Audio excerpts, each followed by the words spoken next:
បងខ្ញុំមកដល់ផ្ទះមួយបងចូលយល់ផ្ទះក្នុងកម្ម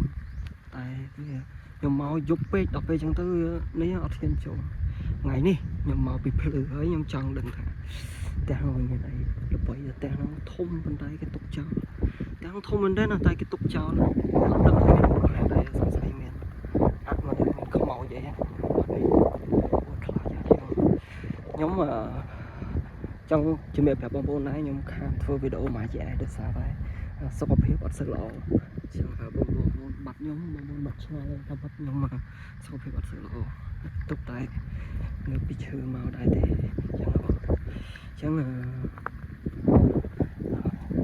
ន fan ឬក៏អ្នកគ្រប់គ្រង subscriber មួយចំនួននេះដែលបាត់មុខខ្ញុំយូរឥឡូវខ្ញុំមកវិញហើយតែខ្ញុំអាចប្រហែលជាអត់អាចធ្វើវីដេអូជាប់ដូចមុនទេដោយសារតែសុខភាពអត់សូវល្អចឹងហ្នឹងហើយយកមើលប៉ុណ្ណានេះបាក់បីខ្ទេចអស់ទៅមើលកុំកន្លែងហ្នឹងពីមុនមកសុទ្ធតែព្រៃហ្មងសុទ្ធតែព្រៃហ្មងតែឥឡូវឃើញដីចកាកស៊ូគេកាប់អស់ហើយយើងចឹងទៅយើងមកខាងក្រោមសិន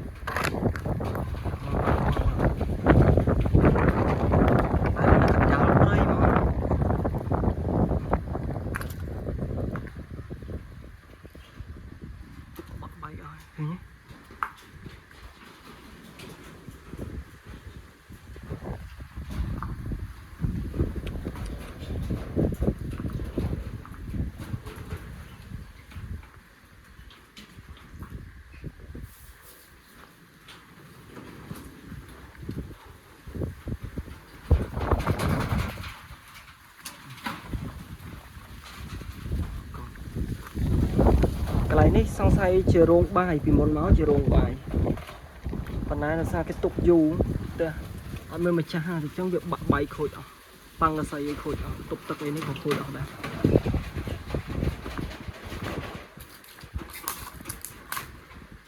ពីមុនមកបែបប្រហែលមានមនុស្សនៅឃើញអត់មានទឹកឈើទឹកអីខាងលើផ្ទះខ្ញុំចង់ឡើងទៅខាងលើបន្តិចណាដើម្បីឲ្យបងប្អូនបានមើលជិះ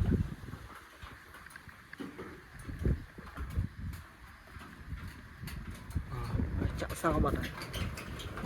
ចាក់សោបាត់ដែរនៅខាងនោះវាឃើញក្តារអត់សូវល្អឲ្យឃើញនឹងកន្លែងនេះពុកនេះដើមស្រួលធ្លាក់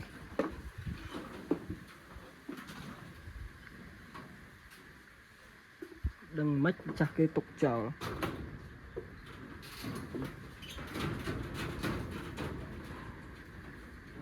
ខាងក្នុង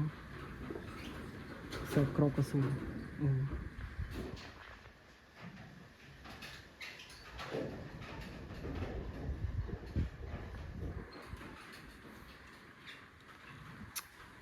កង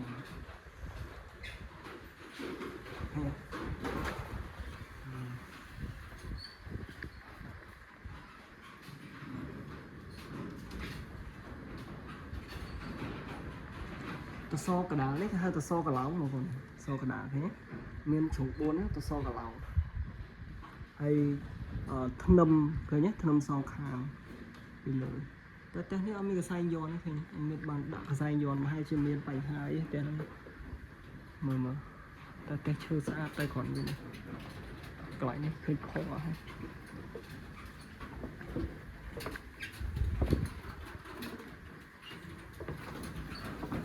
ចឹងមានតែប៉ុណ្្នឹងបងប្អូន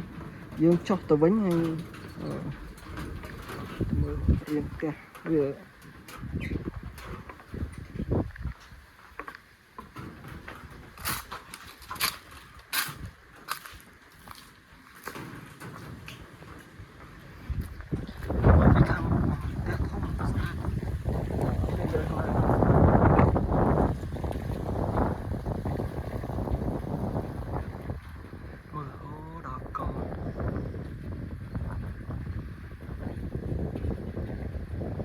ណាបងប្អូនវីដេអូមានតែប៉ុណ្្នឹងទេមានច្រើនសម្រាប់បងប្អូនដែលនៅជួយជួយវីដេអូខ្ញុំហើយក៏សូមទោសបងប្អូនអរគ្នាដែរសារមួយយ៉ាងខ្ញុំអត់សូវស្រួលខ្លួនសុខភាពចឹងអត់អាចធ្វើ content ឲ្យបងប្អូនមើលជាប់ជាប្រចាំចឹងណាហ្នឹងហើយសង្ឃឹមថាយើងមានឱកាសជួបគ្នានៅពេលក្រោយ ជំរាបលាសំណាងអរគុណ